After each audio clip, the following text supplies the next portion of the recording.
திரு ரவீந்திரன் துரைசாமி இப்பொழுது ஓராண்டிற்கு முன்பு கடந்த ஜூனில் ஒரு சர்ச்சை தொடங்கியது. இந்த ஜூனில் அவருக்கு எதிர்மறையான சர்ச்சை இருந்தது. இப்போ ஜூன் நெருங்கி வர்றப்ப அவருக்கு சாதகமான அல்லது அவர் விரும்புகின்ற வகையிலே அவரை புகழ்ந்து ஒரு கருத்தை வெளியிட்டிருக்கிறார். ரெண்டும் எதை சொல்கிறது? ஜெயலலிதா பலதரப்பட்ட தத்துவங்களை தன்னோட அடக்கி ஒரு பெரிய வெற்றியை பெற்ற தலைவி.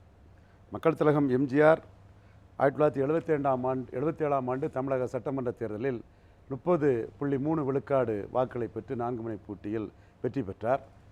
அதே கட்சியில் ஜெயலலிதா அம்மையார் 2016ஆம் ஆண்டு தனித்தே இரட்டைலையில் போட்டியிட்டு 40 விழுக்காடு வாக்களுக்கு மேல் பெற்று வெற்றியை பெற்றார். காரணம், அவர் பல தத்துவங்களையும் சித்தாந்தத்தையும் உள்வாங்கி கொண்டு தான் தன்னோட கட்சியை நடத்தி கொண்டு சென்றார். பொதுத்தள தலைவர் என்று சகோதரர் துரைக்கரணா சொன்னது போல் எல்லா பொதுத்தளத்தையும் அவர் தன்னகத்தை உள்வாங்கி கொண்டு தான் தன் பணிகளை செய்தார். அதில் ஒன்று சாஃப்ட் இந்துத்துவா. முதல் ஒரு இந்து இயக்க தலைவரிடம் ஆதரவு கேட்டது அதிமுக திராவிட கட்சிகளில் அதிமுக மக்கள் திலகம் எம்ஜிஆர் அவர்கள் ஆர்.எம். வீரப்பனை நல்ல குரூஷியல் எலெக்ஷனில் நெல்லையில் நிறுத்திய போது நேரடியாக 80 கிலோமீட்டர் தாண்டி இருக்கும், வேட்புமனு தாக்கல் முடிந்ததுமே 80 கிலோமீட்டர் தாண்டி இருக்கும் நாகர்கோவிலுக்கு வந்து இந்து முன்னணி தலைவர் ஐயா தாளிங்க நாடாரிடம் வீட்டில் நேரில் வந்து தன் ஆதரவை கேட்டார். அதுதான் ஒரு திராவிட இயக்க 2வது இடத்துல இருந்தார் அன்னைக்கு. அவர் வந்து ஒரு இந்துத்துவ தலைவரிடம் நேரடியாக ஆதரவு கேட்டது நான் அருகிலே இருந்து அதை பார்த்தவன். ஆதரவை கேட்டார். அதற்கு பிறகு 1998ஆம் ஆண்டு புரட்சித் தலைவி ஜெயலலிதா அம்மையார் அவர்கள் எங்கள் பிரதமர் வாஜ்பாய், உங்கள் பிரதமர் யார் என்று வாஜ்பாயை முன்னிறுத்தி ஒரு தேர்தலை சந்தித்தார். பாஜகவிற்கு முதல் ஒரு அடையாளத்தை கொடுத்து அந்த சூழ்நிலையும் அவங்களுக்கு தேவையாக இருந்தது. அதுவும் வாஜ்பாயை முன்னிறுத்தி ஜெயலலிதா அம்மையார் அந்த தேர்தலில் வெற்றி பெற்றார். தன் வாழ்நாளில் எந்த தேர்தலிலும் தன்னை தவிர இன்னொருவரை முன்னிறுத்திய பழக்கமே ஜெயலலிதா அம்மையாருக்கு கிடையாது. இன்னும் சொல்லப்போனால் 2 நாட்களுக்கு முன்பால் தினத்தந்தி நாளிதழில் இதே அறிக்கையை பாட்டாளி மக்கள் கட்சி சந்தர்ப்பாத கூட்டணியை வைக்கலாமா என்று கலைஞர் கேட்டபோது நான் அது வேறு விஷயம், இப்பொழுது எங்கள் பிரதமர் வாஜ்பாய், உங்கள் பிரதமர் யார், பதவி உனதா எனதா, இதுதான் திமுக தமாக என்ற அறிக்கையை வெளியிட்டேன். அந்த கருத்து தான் ஏற்கனவே கலைஞர் கூறிய கருத்து தான். அப்படி சொன்னாங்க. 13 மாசத்துல காட்சி மாறிட்டு அது வேற விஷயம். இது முத அந்த வாய்ப்பை கொடுத்தது அவங்க தானே. 13 மாசத்துல காட்சியை மாறிச்சுன்னு சொன்னா அந்த காட்சியை மாத்தலைன்னா அவங்களையே தூக்கி சாப்பிட்டுருவாங்கன்னு சொல்லும்போது காட்சியை மாற்றி தான் தீரணும். அது ரங்கராஜன் குமார் மகளும் வந்து கலைத்து பாருன்னு சொல்லும்போது பேச அந்த வாஜ்பாயை மிக கொடுமையான நான் வந்து என்னது பெரும் சங்கடத்தில் தவித்த நாட்கள் அந்த 13 மாதங்கள்னு வாஜ்பாய் சொன்னதாகவும் நம்ம பார்த்தோம். அது சொல்லிட்டு போறாரு. எங்கள் பிரதமர் வாஜ்பாய், உங்கள் பிரதமர் யாருன்னு முன்னிறுத்தினாரா இல்லையா? சரி. தன் வாழ்நாளில் இன்னொரு தலைவரை முன்னிறுத்தி ஜெயலலிதா தேர்தலை சந்திச்சிருக்காங்களா? அதே வாஜ்பாய் கூட 2004 அது பிறகு கூட்டணி வச்சாங்க. அரசியலில் அதெல்லாம் சகஜம்தான். நான் முஸ்லீம்கள் மாநாட்டில் நான் இனிமேல் எக்காலமும் கொண்டும் அந்த தப்பை செய்ய மாட்டேன், பாஜகவோட கூட்டணி வைக்க மாட்டேன்னு சொன்னேன். ஜெயலலிதா அம்மையார் 2004 கூட்டணி வச்சாங்க. அது தோல்வியும் அடைஞ்சது. ஆனால் 2004 வாஜ்பாயை அவங்க ப்ரொஜெக்ட் பண்ணலை. அவங்க சிஎம் கேண்டிடேட்டாக இருந்ததுனால அவங்க தெளிவாகவே தன்னை முன்னிறுத்தி தான் அது போனாங்க. அடுத்தபடியாக அவங்க மதமாற்ற தடை சட்டத்தை ஜெயலலிதா அம்மையார் கொண்டு வந்தது எல்லாத்துக்குமே தெரியும்.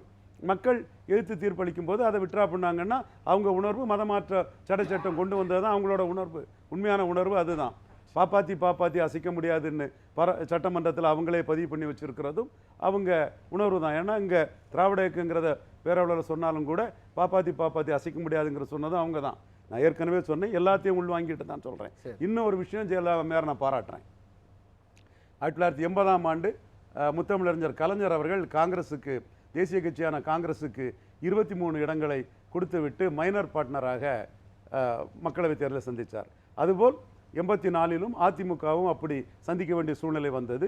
மேலும் ஜெயலலிதா அம்மையாரே 89லும் 97லும் கலைஞர் காங்கிரஸ் கூட்டணி கைப்பற்றி விடுவாரோ என்ற சூழ்நிலையில் வெறும் 11 இடங்களை மட்டுமே கொடுத்து மூப்பனாருக்கு பவர் பாலிடிக்ஸில் ஈல்டாகி சந்தித்தாங்க. அதே ஜெயலலிதா அம்மையார் தான் மீண்டும் மக்களவைத் தேர்தல் என்றால் திராவிட இயக்கம் முதன்மை பெற்றிருக்கும் என்பதை 98ல் நிரூபித்தவரும் ஜெயலலிதா அம்மையார் தான். நான் வாஜ்பாய் கூட எங்கள் பிரதமர் வாஜ்பாய், உங்கள் பிரதமர் யாருன்னு கேட்ட ஜெயலலிதா அம்மையார் 5 சீட்டு தான் கொடுத்தாங்க. ஆனால் ராஜீவ்காந்திக்கு 29 சீட்டு கொடுத்த நிலைமையை மாற்றி அவங்க 5 சீட்டு மட்டும் பாஜகவுக்கு கொடுத்து பாதிக்கு மேற்பட்ட சீட்டில் அவங்க நின்று வெற்றியும் பெற்றாங்கங்கிறத நான் மதிக்கிறேன். திராவிட இயக்கத்தின் எம்ஜிஆர், கலைஞர், ஏன் ஜெயலலிதாவே விட்டுவிட்ட திராவிட இயக்கத்தின் மாண்பை மீட்டவர் ஜெயலலிதா அம்மையாருங்கிறது எனக்கு மாறுபட்ட கருத்து இல்லை. எனக்கு இந்த இடத்துல நீங்கள் தொடக்கத்தில் மறைந்த முதலமைச்சர் அதிமுகவுடைய நிறுவனர் எம்ஜிஆரை பற்றி குறிப்பிட்டு சொல்கிறப்ப அவர் ஒரு இந்துத்துவா சாட் மனப்பான்மையோடு ஒரு மென்மையான இணக்கமான போக்கோடு இருந்தார், தானியங்களாடெல்லாம் சந்திச்சார்னு சொன்னீங்க. மூகாம்பிகை கோயிலுக்கெல்லாம் வெளிப்படையாக வாளை கையில் தரித்தவளை கர்மத்தின் செய்தவளை. இன்றைக்கும் எம்ஜிஆர் பல இடங்களில் மக்களால் மறக்கப்படாமல் நினைவு நாளும் பிறந்த நாளுக்கும் நிறைய எளிய மக்கள் அவருடைய படத்தை வைத்து வழிபடுறதை பார்க்க முடியும். அப்படி இன்னும் மக்கள் மத்தியில் மனதில் மறையாமல் இருக்கிற எம்ஜிஆரை குறிப்பிடாமல் ஜெயலலிதா அவர்களை குறிப்பிட வேண்டிய காரணம் என்ன? அதுதான் நான் சொல்ல வர்றேன். ஜெயலலிதா அம்மையார் வாஜ்பாயுடன் கூட்டணி 2 முறை வைத்தவர், 2 முறை வாஜ்பாயை முன்னிறுத்தி தேர்தலை சந்தித்தவர். அடுத்தபடியாக மோடியின் பதவியேற்பு விழாவுக்கு குஜராத்தில் கலந்து கொண்டவர். தன்னுடைய பதவியேற்பு விழாவிற்கு மோடி அழைத்ததனால் 2014 மோடியா லேடியான்னு கேட்டவங்க தானே. மோடியா லேடியான்னு கேட்டாங்க. அது பிறகு பொறுப்பு கவர்னரை பரிதாமா வரவேற்றாங்க, வழி அனுப்புனாங்க, ஆப்சிக்யூஸை பிஹேவ் பண்ணாங்க. மோடி சோர் த பிளேஸ் ஃபார் ஜெயலலிதா. அது அவர் அரசியலுக்கு அவர் கருத்தை சொல்லுவார். அண்ணாமலை பரிதாமா வந்து நின்னாங்க. சென்னமணி வித்யாசாகர் வெள்ளமா சத்திரியாகிட்ட பாப்பாத்தி அசைக்க முடியாதுன்னு சொன்ன ஜெயலலிதா அம்மையார். இது உண்மை. அண்ணாமலை சொல்லலாம் அவருக்கு, இதுக்கு அது வேற விஷயம். அண்ணாமலை ஏன் சொல்றாருங்கிறதுக்குள்ள விளக்கத்தை தான் நான் சொல்லிட்டு இருக்கிறேன். அதே ஜெயலலிதா அம்மையார் வந்து மோடியை தன்னோட பதவியேற்பு விழாவுக்கு அழைத்தார். அதில் வந்து ஜவஹர்லா உடனே வந்து அப்ஜெக்ட் பண்ணி வெளியேறினார். உங்களுக்கு தெரிஞ்சிருக்கும், கூட்டணி கட்சியாக இருந்த சகோதரர் ஜவஹர்லா அப்ஜெக்ட் பண்ணி அதில் வெளியேறு நமக்கு தெரியும். மோடியிடம் ஒரு நல்லுறவை பேணுனாங்க. ஸோ 2014 ஒருவேளையில் பாஜகவுக்கு மெஜாரிட்டி வரலன்னா பாஜக ஆதரவில் ஜெயலலிதா அம்மையார் பிரைம் மினிஸ்டர் ஆவாங்கிற ஒரு தோற்றம் இருந்து, அல்லது டெப்டி பிரைம் மினிஸ்டர் ஆவாங்கிற தோற்றம் இருந்து மோடி வந்து தனி மெஜாரிட்டியை பெற்றார். என்ன விஷயம்னா, ஜெயலலிதா அம்மையாருக்கு விழுந்த வாக்குகளில் ஒரு கணிசமான சதவீத மக்கள் சாப்ட் இந்துத்துவா மக்கள். ஜெயலலிதா அம்மையார் 69% நிலைநாட்டினாங்க. அது பெண் உரிமையை நிலைநாட்டினாங்க. விமன் ஐக்கானாக இருந்தாங்க. இப்போ திராவிட இயக்க வரலாற்றிலே கூட்டணி தனித்து போட்டிட்டு ஆட்சியை பிடிச்சாங்க. நான் அதெல்லாம் எல்லாத்தையும் நான் சொல்றேன்னா, எல்லாத்தையும் உள்வாங்கி தான் ஜெயலலிதா அம்மையார் தன்னுடைய அரசியலை பண்ணாங்க. அதுல அவங்க உள்வாங்கினது காமன் சிவில் கோடு வேணும்னு கேட்டாங்க. ஸோ இன்னைக்கு எடப்பாடி பழனிசாமி தெளிவா கிறிஸ்டின் முஸ்லீம் ஓட்டுக்கு பிரதானத்தை மட்டுமே முக்கியத்துவத்தை கொடுத்து அரசியல் பண்ணும்போது, ஜெயலலிதா அம்மையார் இந்துக்கள் வாக்குகளுக்கும் கிறிஸ்தவ முஸ்லீம் வாக்குகளுக்கும் எல்லா வாக்குகளுக்கும் முக்கியத்துவம் கொடுத்தாங்கிறதான் அண்ணாமலை சொல்றாரு. இதன் மூலமா இன்றைய ஈர்ப்பு சக்தியற்ற எடப்பாடி பழனிசாமி தலைமையை மேலும் பலகீனப்படுத்த முடியும் என்று அண்ணாமலை கருதுகிறார். அதோட ரிசல்ட் 2024 மக்களவைத் தேர்தல் முடியும் போதுதான், ஜூன் 4க்கு பிறகு தெரியும். சரி, துவக்கத்திலே ஒரு கேள்வியை கேட்டேன். ஏபிஎஸ்க்கான பதில் அவர் கொடுத்துட்டாரு. ஓபிஎஸ் டிடிவி தினகரன் மௌனமாக இருக்கிறார்களே. முதல் அறிக்கை திருமிகு வி.கே. சசிகலாவிடமிருந்து வந்திருக்கிறது. மற்ற கட்சியிலேருந்து அமைப்பு செயலாளர்னு ஜெயக்குமார் கொடுத்தாரு. சசிகலா 2 பேரும் அமைதியாக இருக்காங்களே. அறிக்கையில் பார்த்தேன், அவங்க ஜெயலலிதாவுக்காக டிஃபெண்ட் பண்ணுறாங்க. இவங்க என்டிஏ கூட்டணியில் இருக்காங்கிறனால எடப்பாடி கூட்டணி தர்மம் பண்ணார் இல்லையா, அதை பண்ணுறாங்க. இப்போ ஆக்சுவல் மேட்ரு என்னென்னா பொலிட்டிக்ஸ் தான். அண்ணாமலை தனக்கு ஜெயலலிதா அம்மையார்கிட்ட 40% மக்களவை தேர்தலில் கடைசியாக எடுத்தாங்க. சட்டமன்ற தேர்தலில் 40% எடுத்தாங்க.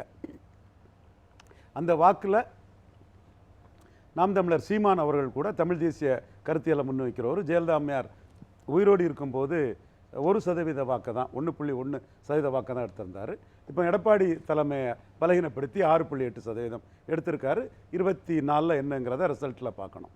அந்த வகையில் அவர் ஒரு விதமான வாக்குகளை ஒரு தரப்பு அண்டர் ரெப்ரசன்டட் நான் பெனிஃபிஷரி காஸ்ட் ஆஃப் எடப்பாடின்னு அவர் எடுக்கிறாருன்னா, அண்ணாமலை இந்த தேர்தலில் உறுதியாக அதிமுக வாக்கில் ஜெயலலிதா அம்மையார் தலைமையில் இருந்த வாக்கில் upper caste votes, upper mentality caste votes, linguistic minorities votes, இந்த மாதிரி சாப்ட் இந்துத்துவா ஓட்ஸ்ன்னு கணிசமான பகுதியை வந்திருக்கதா அவர் நம்புகிறார். தம்பி அக்னீஸ்வரன் அருமையாக தன் கருத்துக்களை சொல்லி வச்சார். பட் அவர் வந்து 4ஆம் தேதி பார்க்கலாங்கிற ஒரு இதையும் சொல்கிறாரு.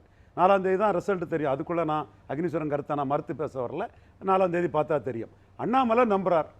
தமிழிசை தலைமையில் 3.7% அதிமுக கூட்டணியில் எடுத்த பாஜக ஜெயலலிதா அம்மையார் இல்லாமல் எடப்பாடி பழனிசாமியிட்டு பிரிந்து வந்து நின்று 8% மேலே, அவர் கணக்கு 10 கூட இருக்கலாம், என்னோட கணக்கு ஒரு 8% மேலே எடுப்பாருங்கிற ஒரு நம்பிக்கை இருக்குது. ஸோ அந்த வாக்கு ஜெயலலிதா அம்மையாரை ஏற்றுக்கொண்ட soft Hindutva votes. But Edappadi Palaniswami ஏத்துக்கூடாத வாக்குகள் பாப்பாத்தி அசைக்க இல்ல, இந்த முடியாது இடத்துல- இந்த இடத்துல- பாப்பாத்தின்னு இல்ல, அசைக்க இந்த முடியாது இடத்துல பாப்பாத்தின்னு அசைக்க முடியாதுன்னு சொன்னாங்க இல்லையா அந்த வாக்கு கூட ஜெயலலிதாவுக்கு விழுந்த வாக்கு மோடி தலைமைக்கு அண்ணாமலை இப்ப நீங்க உழைப்புக்கு சொல்றீங்களா வந்திருக்கலாம். நீங்க 8% வாக்கு வரும் அப்படின்னு சொல்றீங்களா? இப்பயுமே பாஜக தனித்து நிற்கல.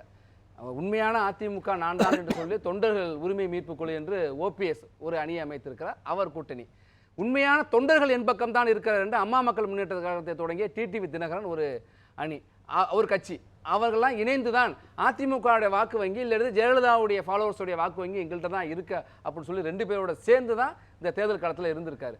கடந்த ஜூன் 2023 அந்த நீதிமன்ற நடவடிக்கைக்கு உள்ளானவர் என்று அவர் சொன்னதை அந்த பேட்டி கொடுத்திருந்தப்ப திரு ஓபிஎஸ் அவர்கள் கழுதைக்கு தெரியுமா கற்பூர வாசனை என்றெல்லாம் கடுமையான வார்த்தைகளை பயன்படுத்தி கண்டனத்தை தெரிவித்திருந்தார்.